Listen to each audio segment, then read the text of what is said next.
دنیا کو خریدنا بیوقوف لوگوں کی تجارت ہے۔ دوزخ بلا شبہ ان لوگوں کا مقام ہے جو نیک کاموں میں کوتاہی کرتے ہیں۔ علم اور عمل دونوں ساتھ ساتھ ہیں، پس جسے علم حاصل ہو وہ عمل بھی کرے۔ بے اندازہ مال بھی اگر اسراف اور فضول خرچی سے استعمال کیا جائے تو تھوڑا اور ناکافی ہوتا ہے۔ توکل یہ ہے کہ آدمی اپنی قوت اور طاقت سے ہٹ کر تقدیر الہی پر راضی رہے۔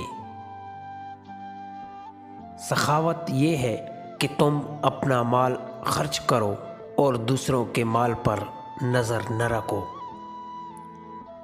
جو شخص سیر شکم ہو کر سوئے اسے جھوٹے اور پریشان خواب نظر آتے ہیں۔ روزی وہ چیز ہے جو اس کو تلاش نہ کرے اس کو بھی پہنچ جاتی ہے۔ صفائی پاک نفوس کی خصلت ہے اور پرہیزگاری حرام کاموں کے ارتکاب سے روکتی ہے۔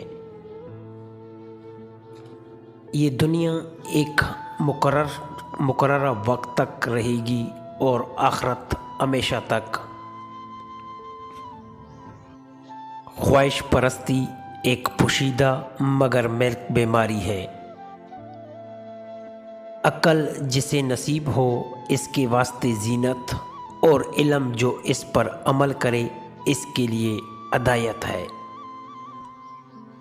عقل جہاں میں نہایت پیارا دوست ہے۔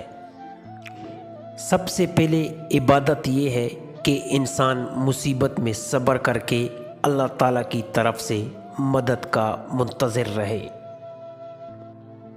دنیا وہ چیز ہے کہ عقل مندوں نے اس کو طلاق دی، اور یہ انہی لوگوں کا مطلوب ہے جو گندے اور ناپاک ہیں۔ حسد کو کسی سے دوستی نہیں، اور خائن سے کبھی وفا نہیں ہوتی۔ زاہد اس کا نام ہے کہ جو چیز موجود ہو جب تک وہ ختم نہ ہو کسی دوسری چیز کا طلب نہ کرے۔ اللہ تعالیٰ کی عبادت میں مشغول ہونا بڑی مفید تجارت اور اس کی رحمت کا طلبگار رہنا اعلیٰ درجے کی کامیابی ہے۔ ایمان اس کا نام ہے کہ انسان مصیبت میں صبر اور نعمت میں شکر گزار رہے۔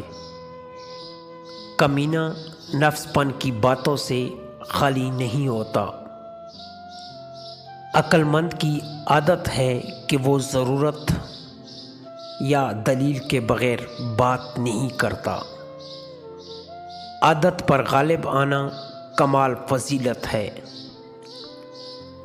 توڑی پر قناعت کرو اور ذلت روزانہ رکھو۔ دنیا جس کے لیے قید ہے قبر اس کے لیے آرام گاہ۔ دین اسلام نہایت سیدھی راہ ہے اور ایمان کے راستے نہایت کھلے اور صاف ہیں۔ حیا آنکھ نیچے رکھنے کا نام ہے اور صاف ستھرا رہنا عین دانائی ہے۔ خندہ پیشانی سے رہنا شریف کی خصلت ہے۔ لوگوں کے ساتھ نیک سلوک کرنا اللہ تعالیٰ کی رحمت کو پانا ہے۔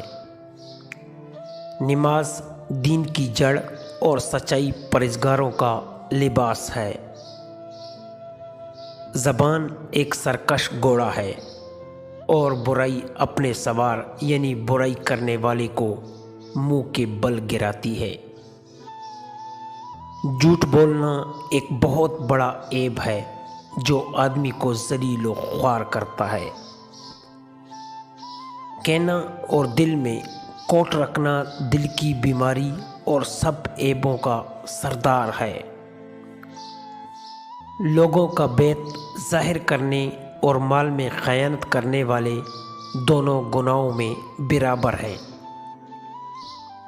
خود پسندی نعمتوں کی برکت کو روکتی ہے۔ غور کا انجام کامیابی اور غفلت کا نتیجہ محرومی ہے۔ مال کا جمع کرنا غم میں پڑنا ہے۔